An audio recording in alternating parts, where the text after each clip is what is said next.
1860 সালে ইংরেজরা একটা আইন নিয়ে এসেছিল ভারতবর্ষে, ইন্ডিয়ান পুলিশ অ্যাক্ট। বিষয়টা কি না, পুলিশের রাইট টু অফেন্স থাকবে আর ভারতবাসীদের রাইট টু ডিফেন্স থাকবে না। মানে আপনাকে পুলিশ প্রচণ্ড পরিমাণে মারবে কিন্তু আপনি নিজেকে বাঁচাতে পারবেন না। কোনো কারণে যদি পুলিশের রুল আপনি ধরে ফেলেছেন তাহলে পুলিশকে ডিউটি করার জন্য আপনি বাধা দিলেন, আইন আপনার বিরুদ্ধে যাবে। এই একই আইনের কারণে ভগৎ সিংয়ের ফাঁসি হয়েছিল। ভগৎ সিং আর ইংরেজ আধিকারিক সান্ডার্স তিনি লালা লাজপত রায়কে লাঠি মেরে মাথা ফাটিয়ে দিয়েছিল, আর তার জন্য আর ভগৎ সিং সেই সান্ডার্সকে গুলি মেরেছিল।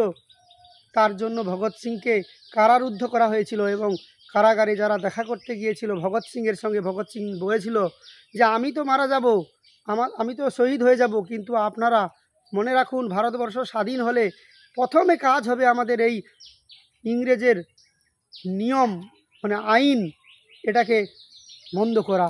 সেই আইন এখনও ভারতবর্ষে চলছে। আপনাকে পুলিশ মারবে, আপনি পুলিশের হাত থেকে নিজেকে রক্ষা করার চেষ্টা করতে পারবেন না। এগুলো বন্ধ করতে হবে।